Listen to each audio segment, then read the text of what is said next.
जय हिंद बच्चों, कैसे हैं आप लोग? बढ़िया, एकदम मस्त। तो चलिए आज हम लोगों को क्या करना है, बायोलॉजी का फर्स्ट चैप्टर करना है, लाइफ प्रोसेस। क्या लाइफ प्रोसेस? लेकिन डायरेक्ट हम चैप्टर को स्टार्ट नहीं करने वाले हैं। सबसे पहले उसके कुछ बेसिक पार्ट्स को बताएंगे और बेसिक पार्ट्स बताने के बाद हम चलेंगे लाइफ प्रोसेस के अंदर में। ठीक है, तो चलिए जो लाइफ प्रोसेस चैप्टर है उसमें पहला जो टर्म दिया हुआ हम लोग को वो दिया है लाइफ। क्या दिया है? लाइफ दिया है। और सबसे पहले हम लोग लाइफ को ही समझते हैं कि लाइफ का मतलब होता क्या है। ठीक है, जो थिंग्स होते हैं, जो चीज़ें होती हैं, ये दो तरह की होती हैं। ठीक है, कितने तरह की? दो तरह की होती हैं। एक होता है लिविंग थिंग्स। कौन सा थिंग्स? Living things. और एक होता है नॉन लिविंग थिंग। एक क्या होता है? Non living things. ठीक है, ये तो आप जानते हैं। ठीक है, चीज़ें दो तरह की होती हैं। एक क्या होता है? लिविंग थिंग होता है। क्या होता है? नॉन लिविंग थिंग्स होता है। ठीक है, ये बात क्लियर है आपको? तो ऐसा क्या है जो एक को लिविंग कर रहा है और ऐसा क्या है जो एक को क्या कर रहा है? नॉन लिविंग कर रहा है। कुछ कैरेक्टर है, ठीक है, जो क्या करते हैं, इसको लिविंग, इस कैरेक्टर के चलते इसको हम लिविंग बोल रहे हैं। और कुछ ऐसे कैरेक्टर है जो इसके अंदर नहीं है, इसी के चलते क्या बोल रहे हैं, इसको नॉन लिविंग बोल रहे हैं। ठीक है, तो लिविंग का जो पहला कैरेक्टर हम लोग पढ़ेंगे ये है ट्रांसपोर्टेशन। क्या है? ट्रांसपोर्टेशन।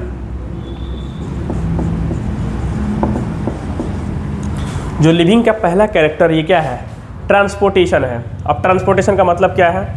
ट्रांसपोर्टेशन का मतलब है कि चीज़ों का एक जगह से क्या हो जाना, दूसरी जगह पे जाना। ठीक है, क्या मतलब होता है कि कोई भी जो चीज़ है उसका एक जगह से क्या हो जाना, दूसरी जगह पे जाना। अब हम लोग करते क्या हैं, जैसे कि इंसान है, ये रॉ फेस स्केच खींच रहे हैं हम। ठीक है,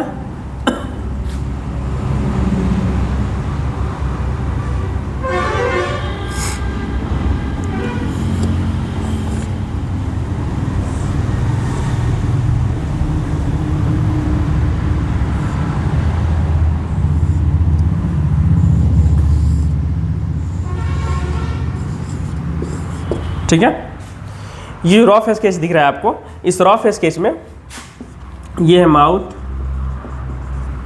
ये जो है इसोफेगस है।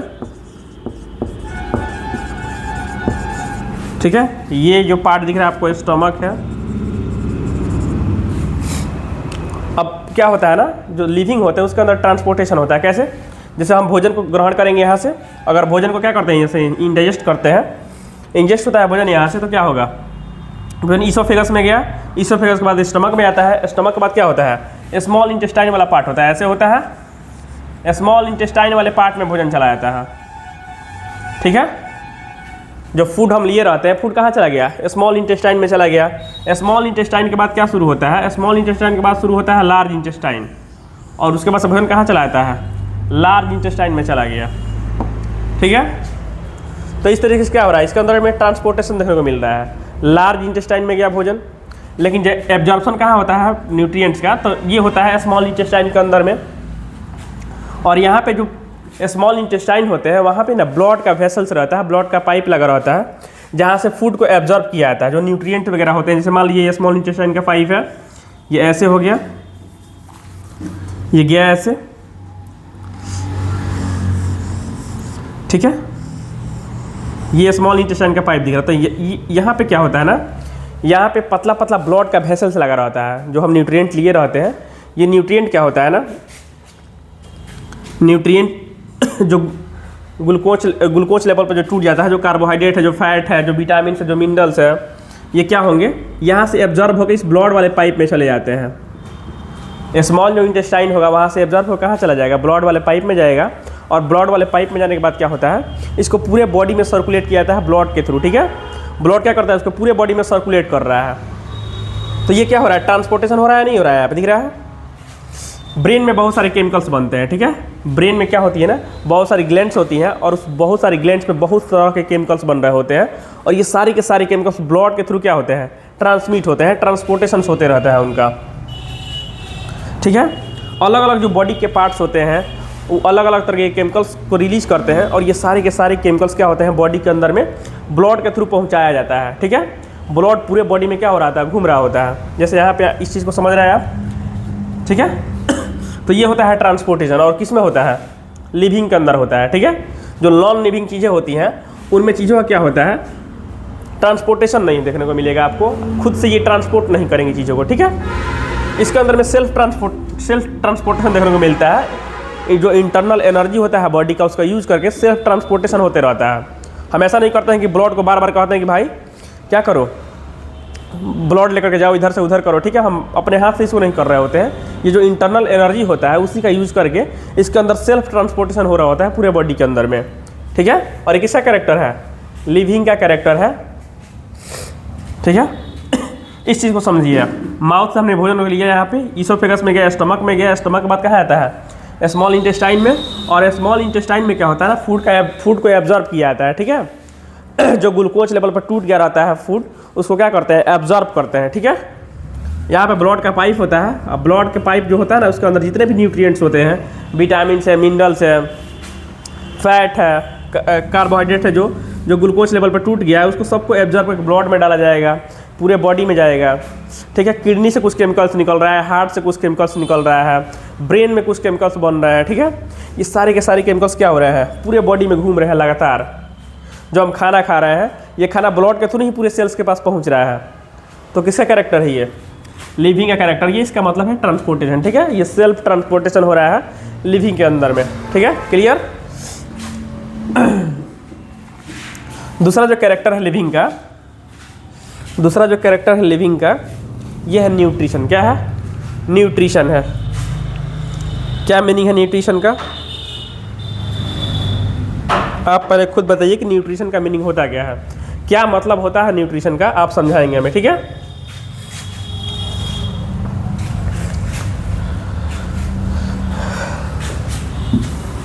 आपको ट्रांसपोर्टेशन का मीनिंग क्लियर हुआ कि ट्रांसपोर्टेशन का मीनिंग होता क्या है?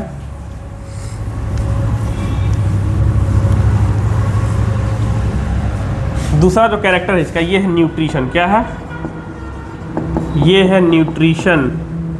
और न्यूट्रिशन क्या होता है?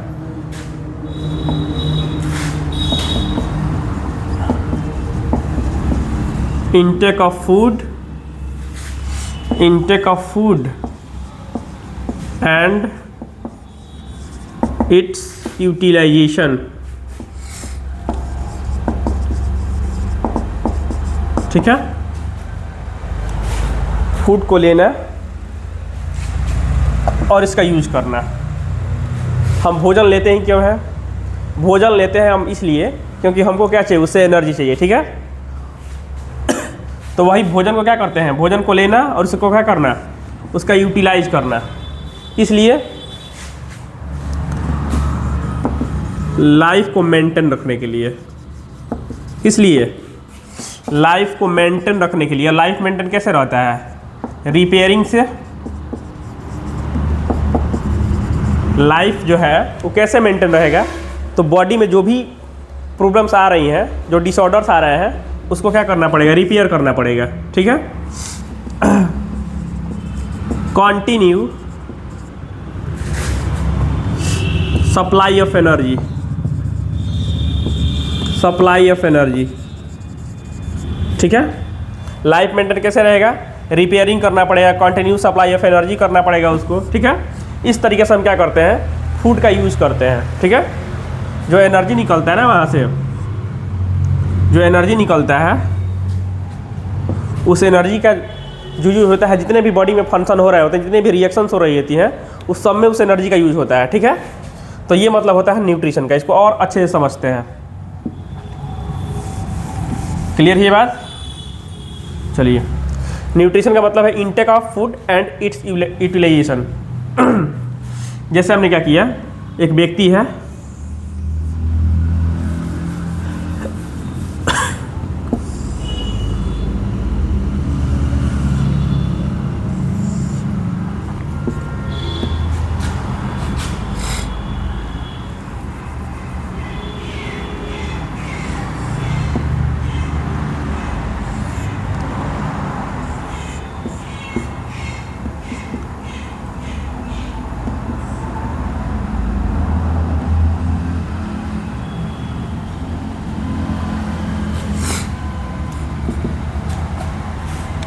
न्यूट्रिशन का मतलब होता है intake of food and its utilisation.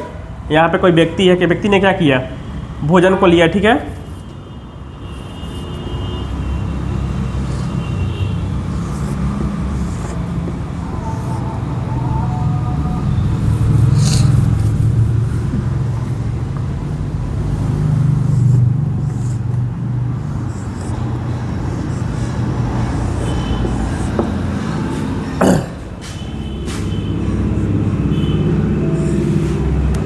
यहाँ पे क्या समझना है हमको, intake of food and its utilisation, ठीक है। अब यूटिलाइजेशन कैसे करेगा, फूड को यहाँ से क्या करेंगे, फूड यहाँ से इनटेक हो रहा है, माउथ से फूड को क्या किया गया, इनटेक करेंगे, ये स्टमक के अंदर जाएगा। कहाँ जाएगा,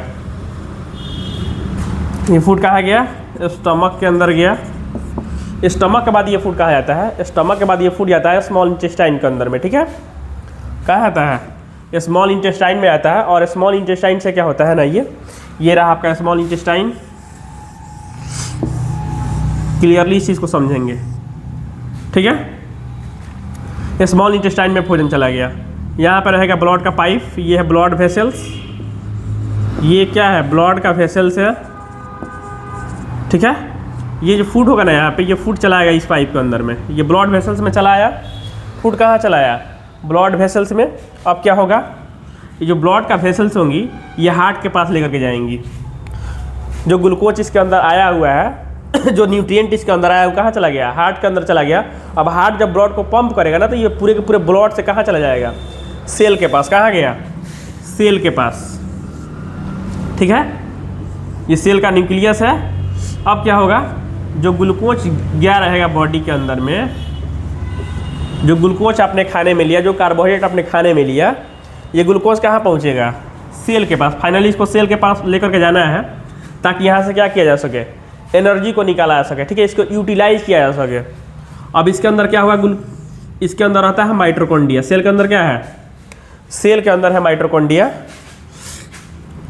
यहाँ पे होगा साइटोप्लाज्म। साइटोप्लाज्म में ग्लूकोज को तोड़ दिया जाएगा और ये टूट जाएगा पायरुविक एसिड में। किसमें, पायरुवेट में टूट गया, ये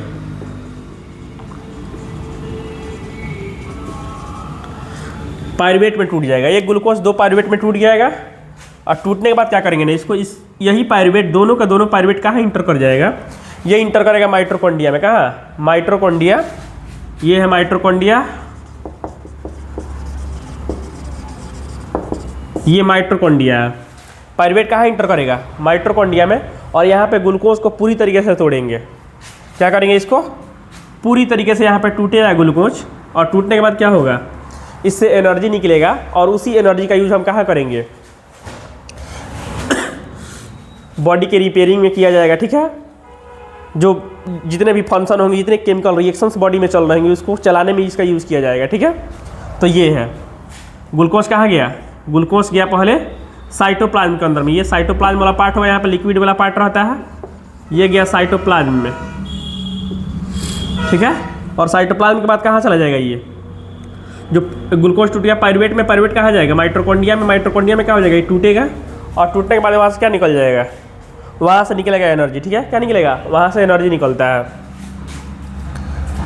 ये बात क्लियर है आपको कि किस तरीके, क्या मतलब क्या है न्यूट्रिशन का।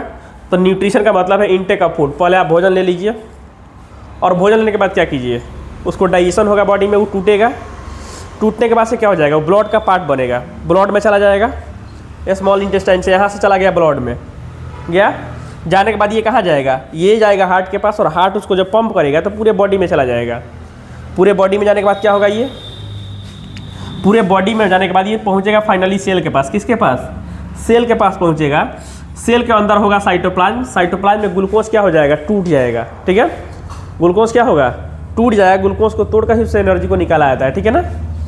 विटामिन वगैरह से एनर्जी नहीं निकलता है, तो ग्लूकोज यहाँ पे टूटेगा और टूटने के बाद क्या हो जाएगा, ये जो पायरुवेट में टूट जाएगा। किस में टूटेगा, पायरुवेट में। और पायरुवेट कहाँ इंटर कर जाएगा, माइटोकॉन्ड्रिया में। पायरुवेट कहाँ चला गया, माइटोकॉन्ड्रिया में चला गया, और वहीं से इसको तोड़ करके एनर्जी को बाहर निकाल लिया जाएगा। ओके, तो ये है पूरा का पूरा न्यूट्रिशन। क्या है, ये पूरा का पूरा न्यूट्रिशन है, ठीक है। Intake of food and its utilisation, इस तरीके से इसका यूटिलाइजेशन होता है क्लियर। या ऐसे बोल सकते हैं intake of food and releasing of energy in mitochondria. Okay, तो ये मतलब है क्या, न्यूट्रिशन का, ठीक है। लेकिन बेहतर जो है, बेहतर जो डिफिनीशन है हम लोग का, intake of food and its utilisation, क्योंकि उसमें मिनरल्स वगैरह भी होते हैं, उसमें और भी न्यूट्रिएंट्स होते हैं, ठीक है ना। तो ये बात को क्लियर रखना है। ये किसके गुण है, ये लिविंग के गुण है। ट्रांसपोर्टेशन और न्यूट्रिशन किसके गुण है, लिविंग के हैं। ये क्या होता है, नॉन लिविंग के अंदर नहीं देखने को मिलता है हमें, ठीक है ना। चलिए आगे देखते हैं।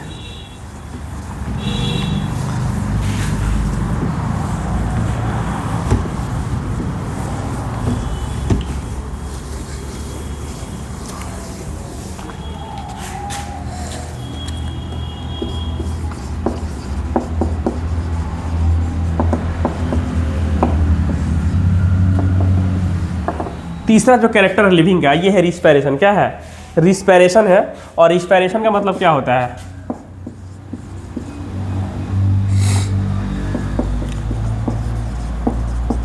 Broken down of glucose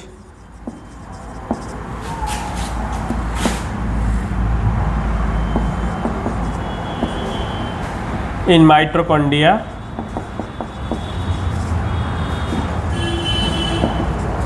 and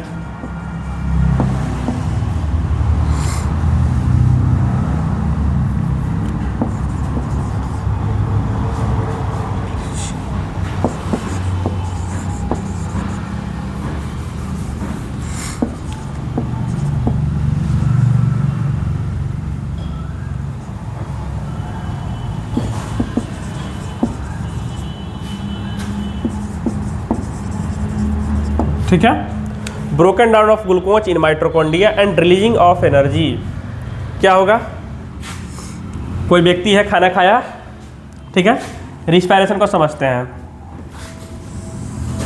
सारे प्रोसेस जो होंगे, उन सारे प्रोसेस में हमको इन्हीं सब चीज़ों पे ध्यान देना है, ठीक है। कोई व्यक्ति क्या करेगा, खाना खाएगा, खाना खाने के बाद क्या हो जाएगा, खाना खाने के बाद ये गया ईसोफेगस में, ईसोफेगस के बाद जाएगा स्टमक में, ठीक है। स्टमक के बाद कहाँ चला जाएगा, स्टमक के बाद ये जाएगा स्मॉल इंटेस्टाइन में। कहाँ गया, स्मॉल इंटेस्टाइन में। स्मॉल इंटेस्टाइन में क्या होते हैं, विलाई होते हैं, ठीक है। स्मॉल इंटेस्टाइन के अंदर क्या होता है, विलाई होता है। विलाई से क्या हो जाएगा, जो ग्लूकोज होगा जो बहुत सारे न्यूट्रिएंट्स होंगे, सबका एब्जॉर्प्शन होगा, ठीक है। यहाँ पर रहता है ब्लड्स का पाइप रहता है, बहुत सारा ब्लड वेसल्स होंगे, ब्लड वेसल्स के अंदर ये चला जाएगा, ठीक है। ब्लड वेसल्स के अंदर जाने के बाद क्या हो जाएगा, ये पूरे सेल के पास पहुंचेगा, पूरे बॉडी जो होगा, पूरे बॉडी के सेल्स के पास पहुंचेगा ये।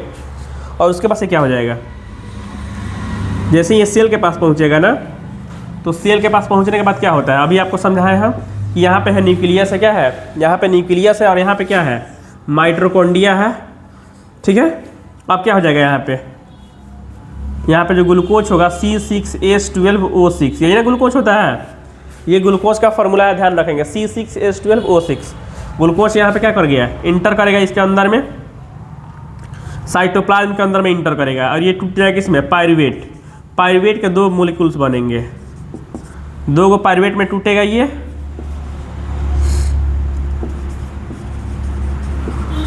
और यही पायरुवेट बाद में क्या कर जाएंगे, माइटोकॉन्ड्रिया के अंदर इंटर करेंगे। किसमें इंटर कर जाएगा, माइटोकॉन्ड्रिया में इंटर करेगा, और इसे टूटे क्या निकल जाएगा, एनर्जी, ठीक है। इसको यहाँ पे समझते हैं,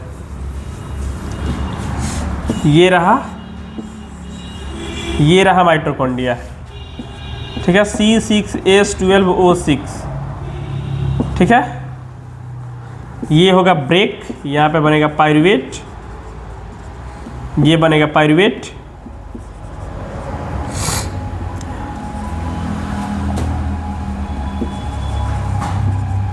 और ये दोनों कहाँ इंटर कर जाएंगे, ये दोनों इंटर करेंगे माइटोकॉन्ड्रिया में। माइटोकॉन्ड्रिया में ये टूटेगा, और टूटने के बाद क्या हो जाएगा, CO2 में कन्वर्ट होगा, H2O में कन्वर्ट होगा, और एनर्जी में कन्वर्ट होगा, ठीक है। ये मतलब होता है रिस्पायरेशन का, कि ग्लूकोज का, ठीक है, पायरुवेट में टूटना, और पायरुवेट का क्या होना, पूरी तरीके से माइटोकॉन्ड्रिया के अंदर टूट करके उससे क्या हो जाना, CO2 H2O और एनर्जी का निकलना, ये होता है रिस्पायरेशन, ठीक है। या हम सीधा किसी को समझाना होता है, ऐसे बोल सकते हैं कि ग्लूकोज का माइटोकॉन्ड्रिया के अंदर टूट करके क्या हो रहा है, उससे CO2 गैस H2O और एनर्जी का निकलना क्या होता है? रिस्पायरेशन होता है। क्या होता है? रिस्पायरेशन होता है। ठीक है, तो इस चीज़ को ध्यान रखना है। ये हो गया क्या हमारा? ग्लूकोज हो गया। ग्लूकोज कहाँ इंटर किया? ग्लूकोज पायरुवेट के रूप में टूट करके कहाँ इंटर किया? माइटोकॉन्ड्रिया में। इसे CO2 बना, H2O बना और क्या बन गया? एनर्जी। इसी को हम लोग क्या बोलते हैं? रिस्पायरेशन बोलते हैं। क्या बोलते हैं? रिस्पायरेशन। तो यहाँ पे एनर्जी रिलीज हो गया। अब ये एनर्जी जो होता है ना, अगर हम इस एनर्जी को रखेंगे नहीं किसी ना किसी रूप में, तो ये एनर्जी क्या हो जाएगा? गायब हो जाएगा। ठीक है, डिसअपियर हो जाएगा वहाँ से एनर्जी, ख़त्म। ठीक है, कैसे ख़त्म होगा ये? जैसे मान लो कोई व्यक्ति है, दिन भर काम करता है, ठीक है, तो बॉडी का एनर्जी क्या कर रहा है? उस काम में यूज़ कर रहा है, और शाम को क्या करता है? उसी एनर्जी को दूसरा रूप में वो क्या करता है? एक पैसे के रूप में, एक कागज़ के रूप में उसको ले लेता है। तो दिन भर क्या कर रहा था? दिन भर अपने एनर्जी को इकट्ठा कर रहा था आरस में, और शाम को क्या किया उसने? शाम को वही एनर्जी ले लिया फिर रिटर्न। उसी तरीके से क्या होता है, जो ग्लूकोज के अंदर जितना भी एनर्जी था, ये सारे एनर्जी को इसमें तोड़ा जा रहा था, और यहाँ पे क्या हो गया? रिलीज हो गया। अगर शाम को मजदूर पैसा नहीं लेता, ठीक है, उसको पैसा नहीं मिलता, तो सारे के सारे एनर्जी क्या हो गया? वेस्ट हुआ। सारे एनर्जी क्या हो जाते? ख़त्म हो जाते। कैसे ख़त्म हो जाते? क्योंकि भाई उसने दिन भर का क्या किया? यहाँ पे एनर्जी जो स्टोर कर रहा था, वो एनर्जी उसको मिला ही नहीं, तो फ़ायदा फिर क्या? ठीक है, अब यहाँ पे जो एनर्जी बनता है ना, जो माइटोकॉन्ड्रिया के अंदर एनर्जी बनता है, इस एनर्जी को हम एक फॉर्मेट में कन्वर्ट करके रखते हैं। ठीक है, जिसको बोलते हैं ATP। क्या बोलते हैं? ATP। जो एनर्जी निकला टूटने के बाद, जो ग्लूकोज को टूटने के बाद क्या निकला? यहाँ पे एनर्जी निकला, उसको किस रूप में कन्वर्ट करके रखते हैं? ATP के रूप में। ठीक है, और ये जो ATP होता है ना, 38 ATP। कितना होता है? 38 ATP बनते हैं एक ग्लूकोज मोलिक्यूल के पूरी तरीके से टूटने पर। ठीक है क्लियर?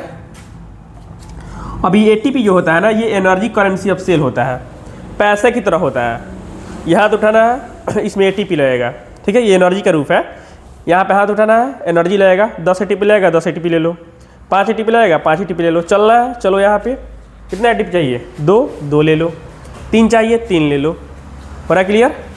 तो ये ATP क्या होता है ना, ATP एनर्जी का ही रूप होता है, बस इसको वहाँ पे कंजर्व करके सेल इस तरीके से रखती है। ठीक है, अगर इस तरीके से नहीं रखेंगे, तो ये जो एनर्जी यहाँ पे निकल रहा है ग्लूकोज के तुरंत टूटने के बाद से, तो ये एनर्जी क्या हो जाएगा? डिसअपियर हो जाएगा, ख़त्म हो जाएगा। ठीक है, रिस्पिरेशन समझ पा रहे हैं आप? रिस्पिरेशन का मतलब है ग्लूकोज का टूट करके कहाँ पे? माइटोकॉन्ड्रिया के अंदर। ग्लूकोज का माइटोकॉन्ड्रिया के अंदर टूट करके उससे एनर्जी का निकलना, ठीक है, CO2 का निकलना और H2O का निकलना, यही क्या होता है? रिस्पिरेशन होता है। जो एनर्जी निकलता है उसको ATP के रूप में क्या करते हैं? कन्वर्ट करके रखा जाता है। और ATP का पूरा नाम क्या होता है? ATP जो होता है, इसका पूरा नाम होता क्या है? ATP पूरा नाम क्या है इसका? एडेनोसिन ट्राई फॉस्फेट, ये मतलब होता है ATP का। एडेनोसिन ट्राई फॉस्फेट किसका नाम है? ATP का नाम है, पूरा नाम। ठीक है, अब ये जो माइटोकॉन्ड्रिया होता है ना बच्चे, ये जो माइटोकॉन्ड्रिया होता है यहाँ पे, ठीक है, ये माइटोकॉन्ड्रिया का काम होता है सेल के अंदर में कि तुमको सिर्फ एनर्जी वाला काम देखना है। ठीक है, ग्लूकोज को तोड़ना है, उससे एनर्जी को निकालना है, ग्लूकोज को तोड़ना है, एनर्जी को निकालना है। ठीक है, ये काम है इसको सेल के अंदर में। ठीक है ना, अभी पूरा एनर्जी वाला काम देखता है। क्या देखता है? एनर्जी वाला काम देखता है। ठीक है, बिजली का जो एनर्जी होता है, जो इलेक्ट्रिकल एनर्जी होता है, जो क्या करता है,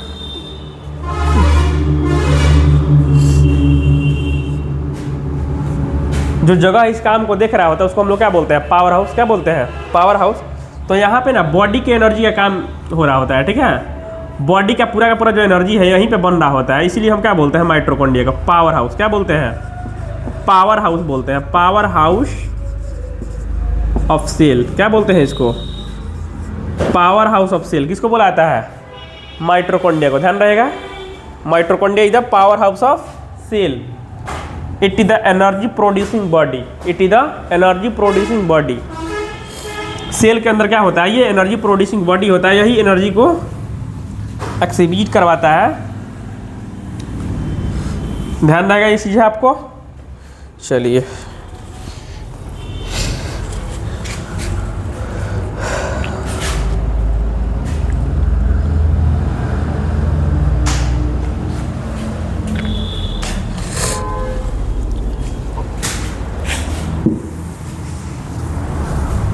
रिस्पिरेशन क्लियर हुआ आपका।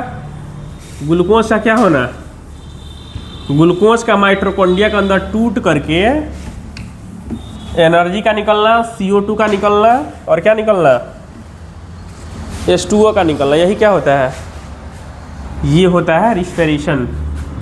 जब रिस्पिरेशन होता है ना बच्चे, ठीक है, उसके बाद से क्या करना पड़ता है, एक्सक्रीशन। चौथा प्रॉपर्टी हम लोगों का एक्सक्रीशन। ये सिर्फ ये सब जो चीज़ें लिख रहे हैं सिर्फ लिविंग के अंदर ही होता है, ठीक है ना। ये जो है एक्सक्रीशन क्या है,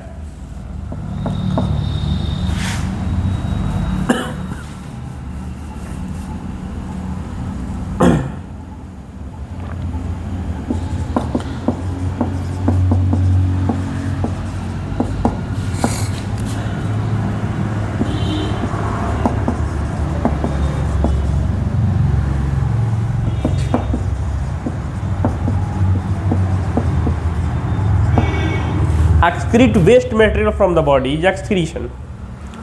जितने ही बेकार की चीज़ें बॉडी के अंदर बन रही हैं उनको क्या करना है, शरीर से बाहर निकालना ही क्या है, एक्सक्रीशन होता है।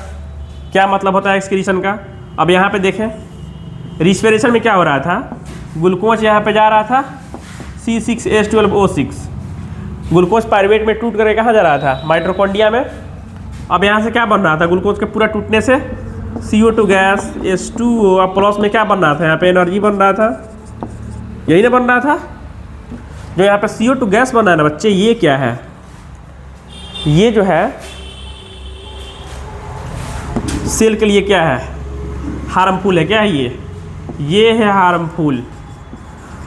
ये क्या है, ये हार्मफुल है हमारे सेल के लिए। अगर ये सेल के अंदर ही रहा तो कार्बोनिक एसिड बनेगा, ठीक है, बॉडी का pH चेंज होगा, तो बहुत सारी इससे प्रॉब्लम बन सकती है, ठीक है ना। जो जीव है, जो लिविंग थिंग्स है, वो ख़त्म हो सकता है पूरी तरीके से अगर CO2 गैस को बाहर नहीं निकाला गया। मतलब ये क्या है, ये है वेस्ट प्रोडक्ट। क्या है, वेस्ट मटेरियल है या फिर वेस्ट प्रोडक्ट है ये। अब इसको शरीर से क्या करना पड़ेगा, बाहर निकालना पड़ेगा। क्या करना पड़ेगा, बाहर निकालना पड़ेगा। कैसे निकलेगा ये, अब क्या होता है ना, ये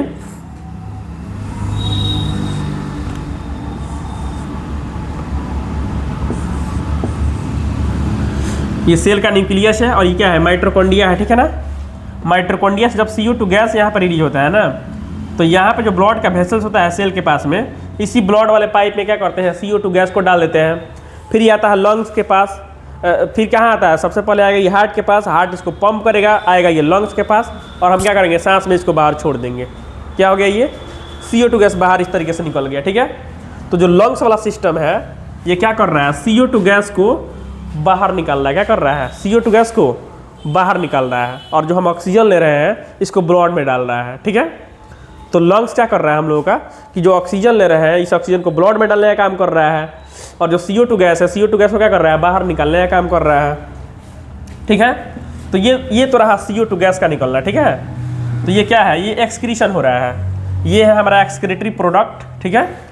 वेस्ट मटेरियल है, और इस वेस्ट मटेरियल को क्या कर रहा है, किया जा रहा है, यहाँ पे एक्सक्रीट किया जा रहा है, बाहर निकल जा रहा है बॉडी से। मतलब ये क्या है, एक्सक्रीशन। क्या है, एक्सक्रीशन है, ठीक है। एक्सक्रीशन क्लियर हुआ आपको। उसी तरीके से क्या होता है, जब हम प्रोटीन का यूज़ करते हैं, किसका, जब हम प्रोटीन का यूज़ करते हैं, खाने में बहुत सारा प्रोटीन लेते हैं। प्रोटीन क्या होता है ना, प्रोटीन जब ब्रेक डाउन होता है तो इससे यूरिया बनता है। क्या बनता है, यूरिया बनेगा। और ये जो यूरिया होता है ये भी हमारे बॉडी के लिए क्या होता है, हानिकारक होता है, ये भी हार्मफुल है। क्या है, ये हार्मफुल है हमारे लिए। यूरिया क्या है, हार्मफुल है बच्चे। क्या है ये, प्रोटीन से क्या बना है, तो प्रोटीन ब्रेक डाउन होगा, यूरिया बनेगा, और यूरिया क्या है, हमारे लिए हार्मफुल है। क्यों, कॉन्सेंट्रेशन चेंज कर देगा पूरे बॉडी में, बॉडी का कॉन्सेंट्रेशन ही चेंज हो जाएगा, ठीक है ना। बॉडी में सूजन आने लगेगा, सेल का जो सेल सही से काम नहीं कर पाएंगी, उनका जो लिक्विड होगा, लिक्विड को बाहर खींच लिया जाएगा, इस तरीके से होगा, बहुत सारी प्रॉब्लम्स आएंगी इससे, ठीक है। अब क्या होगा, जो यूरिया है ना, इस यूरिया को भी बॉडी से बाहर निकलना पड़ता है, ठीक है। क्या करना पड़ता है, बाहर निकालना पड़ता है। तो कैसे निकलता है यूरिया बॉडी से बाहर, अब यूरिया को बॉडी से बाहर निकालने के लिए क्या बना है, ये बना है किडनी। क्या बना है?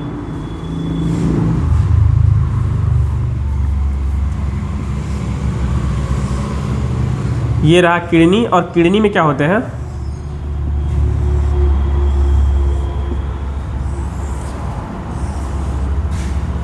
ठीक है,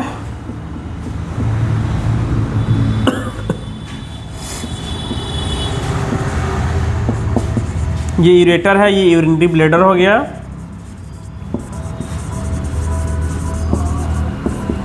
ये रहा यूरेटर और ये क्या हो गया? यूरिनरी ब्लैडर हो गया। ठीक है, अब होता क्या है, पूरे के पूरे ब्लड में क्या हो रहा होता है ना, यूरिया मिल रहा होता है लीवर से। ठीक है, लीवर क्या करता है, लीवर में जो यूरिया बनता है ना, ये यूरिया क्या करता है, ये ब्लड में डालते जाता है, ब्लड में जाता है ये। और ब्लड में जाने के बाद क्या होता है ना, ये पहुंचता है किडनी के पास। कहाँ पहुंचता है? किडनी के पास पहुंचता है। किडनी में पतला पतला ब्लड का वेसल्स होता है, ब्लड का पाइप होता है, उसमें प्रेशर डाला जाता है और प्रेशर से ये छन जाता है। ठीक है, यहाँ पे ब्लड को प्यूरीफाई करते हैं किडनी के अंदर में। और किडनी के अंदर में क्या होता है, छानने के बाद से जो यूरिया होता है, यूरिया को ला करके इस टंकी में जमा होता है। ठीक है, ये यूरिनरी ब्लैडर वाला टंकी है ना, यहाँ पे इस टंकी में क्या हो जाएगा, जमा हो जाएगा। और इसके अंदर क्या होता है, इसके अंदर सेंसर लगा रहता है। जब ये क्या होता है, स्ट्रेच करता है ना, जब पानी इसमें भरता है पूरा यूरिया वाला पानी, तो ये स्ट्रेच करेगा और आपको क्या होगा, सेंसेशन होगा कि हमें क्या करना है, यूरिन पास करना है। ठीक है, इस तरीके से सेंसेशन आपको होता है यहाँ पे। ठीक है, तो ये क्या है हमारे लिए, ये था हमारा वेस्ट मटेरियल एक्सक्रीटरी प्रोडक्ट था। और इसको हम क्या कर रहे हैं, बॉडी से बाहर निकल रहे हैं, इसी को हम लोग क्या बोलेंगे, एक्सक्रीशन बोलेंगे। तो जितने भी बेकार की चीज़ें बॉडी के अंदर बन रही हैं, उसको बॉडी से क्या करना है, बाहर निकालना ही क्या है, एक्सक्रीशन है। क्लियर? कोई problem? Okay.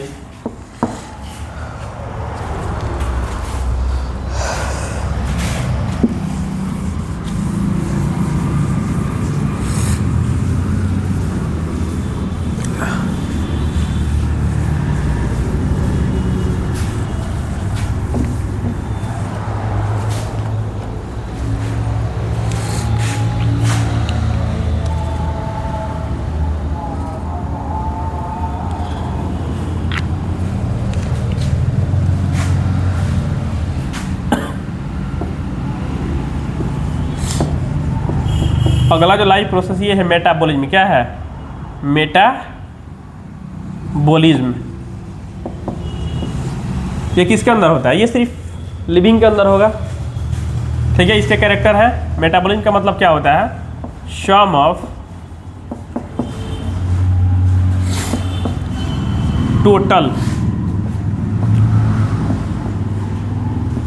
Of total reaction inside a living body. ठीक है, मेटाबॉलिज्म का मतलब क्या होता है कि जितने भी रिएक्शन हो रहा है एक लिविंग बॉडी के अंदर में, तो उसी को हम लोग क्या बोलते हैं, मेटाबॉलिज्म बोलते हैं। सपोज कि ये सेल है, सेल के अंदर क्या होता है, माइटोकॉन्ड्रिया होगा, सेल के अंदर राइबोसोम होगा, सेल के अंदर गोल्गी बॉडी होगा। ठीक है, तो इसके अलग अलग क्या होते हैं, ऑर्गेनेल्स होते हैं। और सबका अलग अलग क्या होता है, यहाँ पे काम होता है। कहीं पे कुछ चीज़ों को बनाया जा रहा होता है, कहीं पे क्या होता है, कुछ चीज़ों को तोड़ा जा रहा होता है। जैसे मान लीजिए एक चीज़ है यहाँ पे, ठीक है, इसको हम क्या करते हैं, छोटे छोटे पार्ट में कर देते हैं। छोटे छोटे पार्ट में करेंगे, अब ये क्या हो जाएगा, हमारे काम आ जाएगा। ठीक है, कभी कभी क्या होता है कि छोटी छोटी चीज़ें होती हैं, उनको क्या करते हैं, जोड़ने पे क्या होती है, हमारे काम आती हैं। कभी कभी चीज़ों को डिस्प्लेस करना पड़ता है, एक चीज़ की जगह पर दूसरा चीज़ रखना पड़ता है, तब जाकर नई चीज़ें बनती हैं। तो ये इस तरीके क्या होती हैं, हज़ारों रिएक्शन सेल के अंदर चल रही होती हैं, और इसी को हम लोग क्या बोलते हैं, मेटाबॉलिज्म बोलते हैं। और ये किसके अंदर होता है, किसके अंदर होता है, ये होता है लिविंग के अंदर। किसके अंदर, लिविंग के अंदर होता है। ठीक है, अब मेटाबॉलिज्म दो तरह क्या होता है, एक होता है केटाबॉलिज्म। क्या होता है, केटाबॉलिज्म होता है, और एक क्या होता है, और एक होता है एनाबॉलिज्म। क्या होता है, एनाबॉलिज्म होता है। केटाबॉलिज्म में क्या होता है, चीज़ें जो होती हैं वो बड़ी से छोटी बनती हैं। क्या होती हैं, बड़ी से छोटी बनती हैं। और इसमें क्या होता है, इसमें जो एनाबॉलिज्म में क्या होता है कि चीज़ें जो होती हैं छोटी से बड़ी बनती हैं। क्या होती हैं, छोटी से बड़ी बनती है, तब हमारे काम आती हैं। केटाबॉलिज्म में एग्जाम्पल समझना है तो ग्लूकोज को समझिए, C6H12O6 हमारे काम नहीं आएगा। जब तक इसको तोड़ेंगे नहीं, ठीक है। तो CO2 बना, यहाँ पे H2O बना, और प्लस में यहाँ पे क्या बन गया, एनर्जी। अब हमारे काम आएगा ये ग्लूकोज का। डायरेक्टली आप क्या करोगे, अगर ये ब्रेक डाउन ही नहीं होगा, इससे एनर्जी निकलेगा ही नहीं, तो है क्लियर। तो यहाँ पे बहुत बार क्या होता है कि छोटी छोटी चीज़ें होती हैं हमारे काम नहीं आती हैं, लेकिन को ऐड करने पर क्या होता है, हमारे काम आता है। आप लाइफ वाले एग्जाम्पल में देखो, साइकिल है आपके पास, चैन अलग है उसका, पहिया अलग है उसका, ठीक है, सारे जो पार्ट्स अलग अलग है, काम आएगा आपके, नहीं आ सकता है। उसको क्या करना पड़ता है, सबको अगर हम ऐड कर दें तो ये हमारे क्या होता है, ये हमारे काम आने लगता है। इसी को हम लोग क्या बोलते हैं, एनाबॉलिज्म। तो मेटाबॉलिज्म क्या होता है, दो तरीके का होता है। एक होता है कैटाबॉलिज्म, जिसमें चीज़ें क्या होती हैं, बड़ी से छोटी बनती हैं तब हमारे काम आती हैं। और यहाँ पे क्या होता है एनाबॉलिज्म में, कि जो चीज़ें होती हैं वो छोटी सी क्या होती है, बड़ी होती है, तब जाकर क्या होता है, हमारे काम आता है, ठीक है।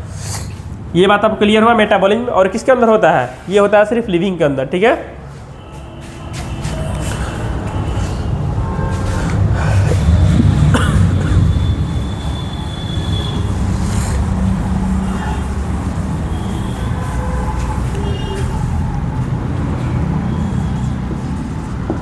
अगला जो कैरेक्टर हम देखेंगे, ठीक है, ये है ग्रोथ। क्या है, ये है ग्रोथ। ग्रोथ का मतलब क्या होता है, ग्रोथ का मतलब होता है इंक्रीज इन प्रोटोप्लाज्म। ये सेल है, ये उसका न्यूक्लियस है, ये पूरा का पूरा यहाँ पे क्या भरा है, साइटोप्लाज्म भरा हुआ है, ठीक है ना। और इसके अंदर क्या है, न्यूक्लियोप्लाज्म भरा हुआ है। अब क्या होगा, सेल के अंदर हो रहे हैं रिएक्शंस। जब सेल के अंदर रिएक्शंस होगा तो सेल का क्या होगा, सेल जब खाएगी पिएगी तो क्या हो जाएगा, सेल का साइज बढ़ेगा। सेल का साइज हो गया इतना। जो ये होता है, जो न्यूक्लियस होता है ना, इसके अंदर होता है डीएनए। क्या होता है, डीएनए होता है। और डीएनए पूरे सेल को कंट्रोल करता है। क्या करता है, पूरे सेल को कंट्रोल करता है। लेकिन जब सेल का आकार बढ़ जाता है तो क्या होगा, यहाँ पे जो डीएनए होगा ना, ये डीएनए क्या करेगा, पूरे सेल को कंट्रोल नहीं कर पाता है। क्या कर पाता है, पूरे सेल को कंट्रोल नहीं कर पाता है। तो इसलिए क्या होता है, ये डिवाइड कर जाता है। क्या होता है, ये डिवाइड करके दो में बढ़ जाएगा। बढ़ गया,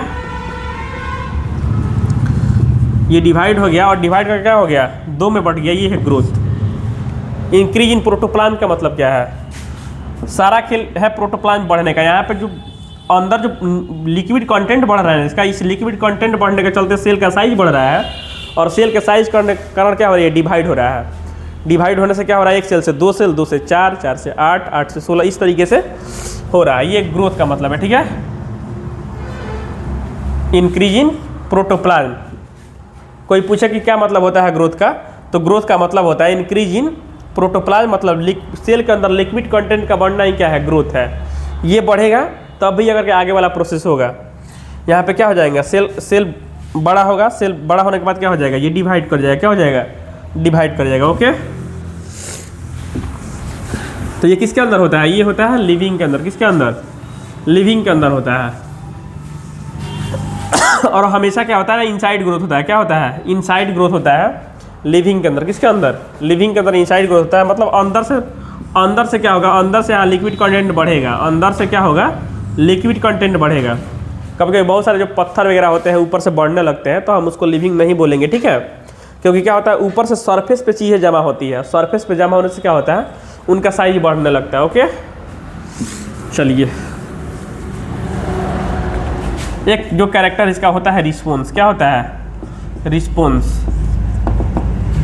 रिस्पॉन्स का मतलब क्या है, रिस्पॉन्स का ये मतलब है कि अगर हम कुछ बोलते हैं, ठीक है, कोई सजीव है, अगर हम कुछ उसको करते हैं, जैसे मान लीजिए ये एक बर्तन है, ठीक है, ये गर्म बर्तन है, इस पर अचानक से आपका हाथ जाता है, तो आप क्या करिएगा, हाथ तुरंत हटाइएगा वहाँ से। क्यों, क्योंकि आपको क्या हो रहा है, आपको गर्म फील हो रहा है, और कब हो रहा है, क्या हो जाएगा, आपका हाथ जल सकता है, तो आप हाथ को तुरंत वहाँ से हटा लेंगे, ठीक है। ये रिस्पॉन्स का मतलब है। तो जो सजीव होता है ना, उसको कुछ आप बोलेंगे तो भी क्या करेगा, रिटर्न में आपको कुछ ना कुछ क्या करेगा, रिस्पॉन्स करेगा, कुछ संकेत करेगा आपको। ये मतलब होता है रिस्पॉन्स का, ठीक है। जैसे अभी बल्ब जल गया, तो यहाँ पे क्या हो जाएगा, बहुत सारी जो नॉन लिविंग चीज़ें हैं उसको नहीं देखेंगे, लेकिन जो लिविंग चीज़ है उसको देखेंगे, हाँ बल्ब जल रहा है इस तरीके से, तो रिस्पॉन्स किया, ठीक है। कहीं पे साउंड आ रहा है तो हम रिस्पॉन्स करेंगे, भाई साउंड किधर से आ रहा है। तो ये सब रिस्पॉन्स का मतलब होता है, ठीक है।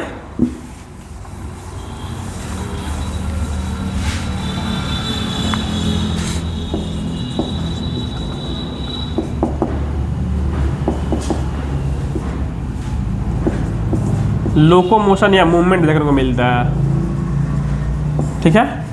लोकोमोशन और मूवमेंट देखने को मिलता है किसके अंदर में, लिविंग के अंदर में। लोकोमोशन का मतलब कि पूरा जीव ही एक जगह से दूसरी जगह डिस्प्लेस हो जाएगा। जैसे हम अभी यहाँ पे हैं, यहाँ से यहाँ चले गए तो पूरा बॉडी ही गया, ठीक है। तो ये मतलब होता है लोकोमोशन का। हम यहीं पे खड़े हैं, ऐसे हाथ को ऐसे कर रहे हैं, ठीक है। ये मतलब है मूवमेंट का। तो ये लिविंग के अंदर देखने को मिलता है, ठीक है।